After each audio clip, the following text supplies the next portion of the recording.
हम वादा करत नहीं, हम ऐसे वादा करके देखिए हम नेता ना है, हमके वोट नहीं खेले बेके और वो लोग बिना आशीर्वाद दे दिले हमारे खातिर बहुत बा।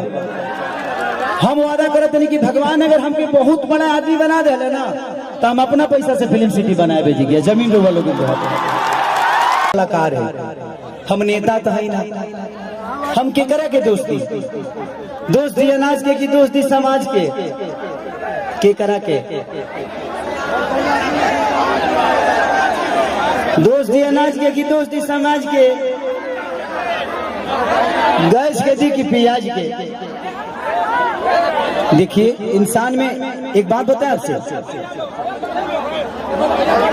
वो ट्रेन गलत नहीं होती है जो लेट होती है, वो सवारी गलत होती है जो उस पर सफर करती है। हमें अपने आप को समझना तो पड़ेगा ना, हम अपने बच्चों की भविष्य तय नहीं कर सकते। हमें अधिकार तो मिलता है तो कम से कम हम उस अधिकार के साथ हम अपने ऐसे इंसान को चुने जिससे हमारा भला हो सके। आज अगर यहाँ फिल्म सिटी बन जाए तो मुझे लगता है कि खेसारी लाल यादव यूपी में शूट करने जाते हैं, वहाँ पे कम से कम 60 से 70 लाख रुपया भैया प्रोड्यूसर और डायरेक्टर यूपी सरकार को दे के आता है। वहाँ कम से कम 300 लोगों को रोज रोजी मिलेला, रोज कलाकार हो जी पैदा होले, रोज कलाकार काम करेले। लेकिन बिहार सरकार के कोनो चिंता नहीं है।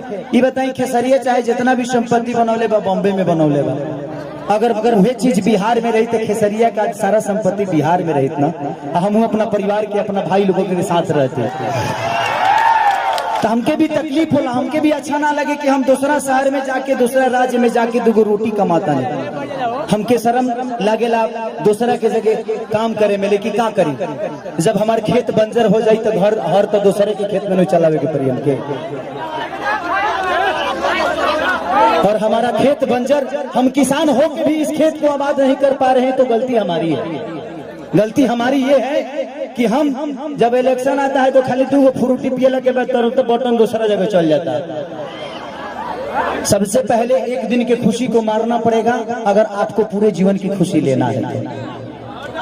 एक दिन की खुशी को जिस दिन आप मार दीजिएगा, अधिकार वो आपका नहीं है, वो आपके बच्चे का भविष्य है जो आपको तय करना है। पैदा करना ही बच्चों का भविष्य नहीं होता, शिक्षा देना ही भविष्य नहीं होता। ये बताई खेसारी के बेटा बेटी अगर खेसारी का लगे पैसा में तो अमेरिका में पढ़ा दिए, लेकिन सबका लगे सक्षम तो नहीं खे ना जब अपना बेटा बेटी का अमेरिका में पढ़ाई। तो बिहार में कितना लोग खेसारी बजी, एक गो ना, एक गो खेसरिया बा। ये बताइए आज भी हमारे बिहार के नेता हैं, यूपी के नेता हैं, सबके अपने बच्चे कोई अमेरिका में पढ़ता है, कोई लंदन में पढ़ता है, कोई मॉरिशस में पढ़ता है। किसी किसान का बेटा कहाँ पढ़ने जाता है क्योंकि उसकी क्षमता नहीं है, क्योंकि इन लोगों ने अगर यहीं पे स्कूल दिया होता तो इनके भी बच्चे यहीं पे शिक्षित हो जाते। लेकिन इन्होंने जब अपने बच्चे का भविष्य तय नहीं किया तो हमारे बच्चों का भविष्य तय कहाँ से कर पाएंगे। अब ये बताइए कि यूट्यूब पर डाल दी तो लोग ये खेसरिया राजनेता हो गए। अब हम अपन दुखो ना कह सकीले। अच्छा हम नाजायज बोलते हैं चाचा। अभी बताइए खेसरिया जब अपना खातिर हॉस्पिटल नहीं बनावले तो गांव भर का इलाज कहां से कराई। तो जब ये हमारे नेता अपना इलाज कराने के लिए एम्स में जाते हैं, हमारे नेता अपना इलाज कराने के लिए बॉम्बे जाते हैं, विदेश जाते हैं, तो ये बताइए जब ये अपने इलाज के लिए अस्पताल नहीं खुलवाए तो हमारे इलाज के लिए कहां से खुलवा पाएंगे।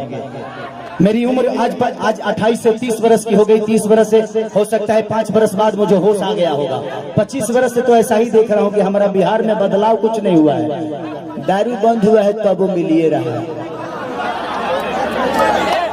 इसमें दोष हम सरकार को नहीं देंगे क्योंकि हमारे पास रोजी नहीं है, हम अपनी रोजी ढूंढते हैं, वो चाहे हमें नशा में मिले या बुराई करके मिले या किसी का मर्डर करके मिले।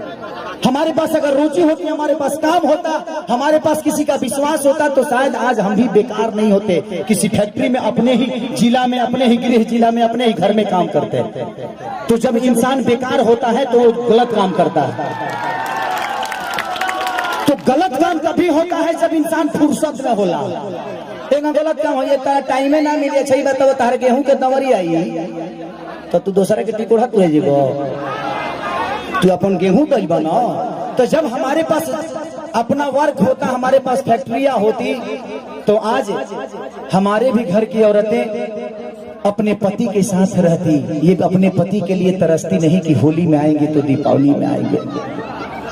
आज हम अपने बच्चों के साथ होली मनाते, दीपावली मनाते। हमें दीपावली मनाने के लिए किसी का परमिशन लेना पड़ता है, किसी से लेटर देना पड़ता है कि सर हमको जाना है अपने बीबी के पास, छठ आ गया है। तो हमें तो त्योहार मनाने की भी आजादी नहीं मिलती है। ऐसे राज्य में हम पैदा हो गए हैं। हमें ऐसे राज्य से नफरत नहीं है, लेकिन यहाँ के सिस्टम से मुझे नफरत है कि यहाँ के सिस्टम हमें कहीं का नहीं छोड़ा, कहीं ले ही नहीं गया। इनका एक ही काम है कि जब बाढ़ आई ना, इलेक्शन के बाद हमें लो रोज मिली।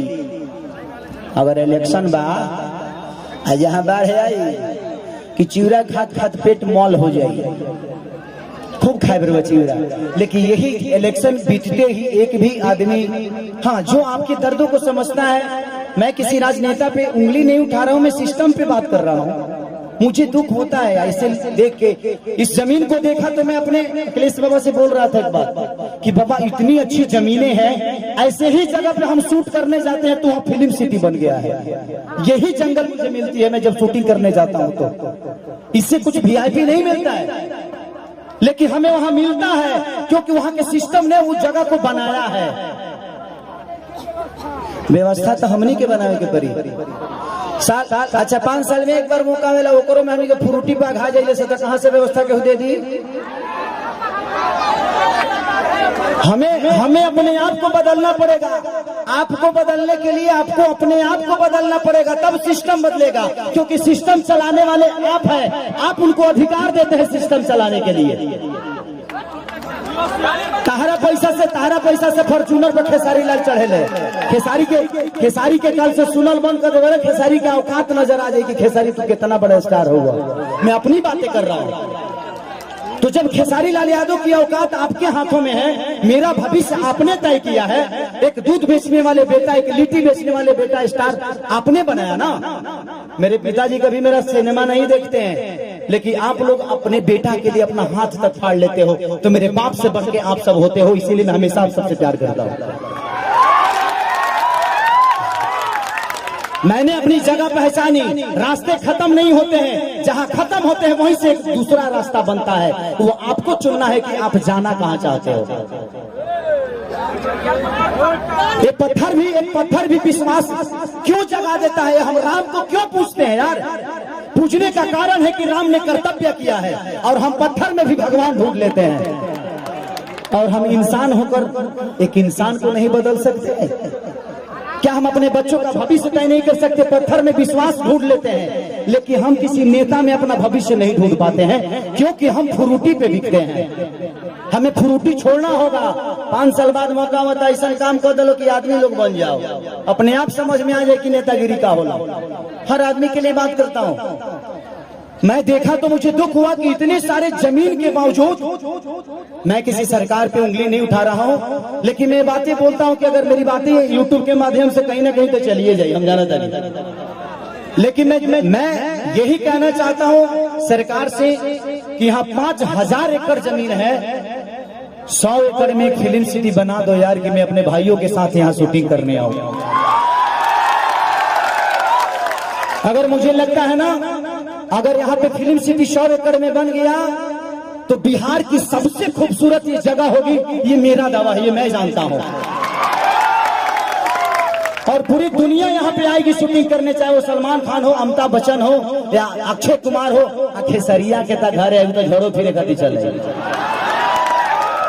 हमार तो बतिया हटा दो, हम तो घर के बेटा हैं। ये जमीन के उपजल एगो अनाज है।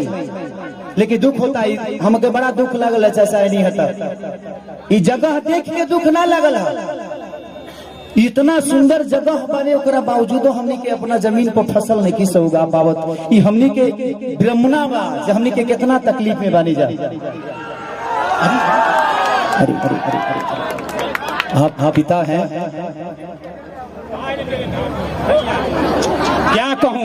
अरे वो तो बहुत दूर की बात कह दीजिए। मुँह हम लोगों को चलने के लिए रोड नहीं मिल रहा है।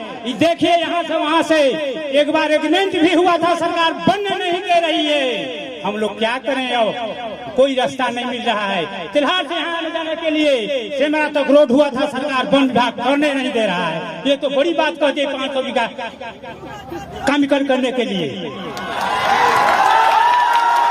एक बात बताई, हम बहुत गरीब परिवार की बेटे लगे 50-100 करोड़ 200 करोड़ रुपया नहीं थे, लेकिन भगवान अगर हमके बहुत बड़ा जरिया बना दी है ना, हम वादा करते नहीं।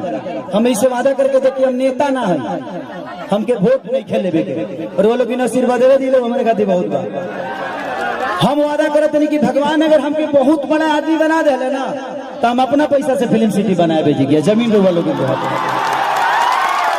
इसलिए इतना नीमन जगह हम साउथ में, अभी साउथ के सिनेमा करके नहीं है, इतना नीमन जगह हमके साउथ में ना मिला। हम अपना जीवन में पहली बार जगह पाई भाई, इस जगह पे आया, इस जगह पे आके ऐसा लगा कि यहाँ जन्नत है, और यहाँ पत्थर नहीं, यहाँ हर पत्थर पे एक इतिहास बना हुआ है, बस लोगों को पढ़ना आना चाहिए। लेकिन मुझे नहीं लगता कि इस सरकार को कभी ये पत्थर नजर आएगी। इनके नजर में ये पत्थर है, क्योंकि इसके लिए आपने मंदिर नहीं बनाया ना। एक पत्थर को रख के जब हम मंदिर बना देते हैं तो उसमें जल चढ़ने लगता है। आज इस पत्थर पे आप मंदिर बना दीजिए, देखिए सारे भक्त जल चढ़ाना शुरू करेंगे, और ये हमारे लिए मंदिर नहीं, भगवान का मूर्ति बन जाएगा यही पत्थर। लेकिन सरकार के नजर में एक मामूली ये पत्थर है, लेकिन वो मंदिर बना दे तो शायद ये पूजनीय हो जाए, लेकिन शायद ये लोग नहीं बना पाएंगे। हम 30 साल से तो यही बोलते आ रहे हैं, लेकिन लोगों को लगता है कि मैं राजनीति करने लगता हूँ। मन करना चाहिए, हमारा 25 साल 30 साल हम हीरो में ठीक बनी, नेता बन जाए तो कहीं सटे के मिली हो, तो हर जगह देखे बाहर कोनो फोटो नहीं खींचत है ना। अभी बताओ जे है ना धइयो लेते नहीं तो केहू कुछ बोले वाला नहीं खलो, ऐसे हमारा नेता नहीं बने। हमको कुर्सी नहीं चाहिए, हमको कुर्सी पे बैठने वाले वो लोग चाहिए जो मैं चाहता हूं कि हर आदमी एक घर में नेता है। आप अपने घर को चलाते हैं तो आप नेता ही तो हैं। आप अपने घर को चलाते हैं, आप 6 आदमी को चलाते हैं, यहाँ 12 करोड़ जनता को मुख्यमंत्री चलाते हैं, तो उनको पावर दिए है तब ना। तो इसीलिए मैं चाहता हूं कि आप लोग अपना भविष्य तय करिए।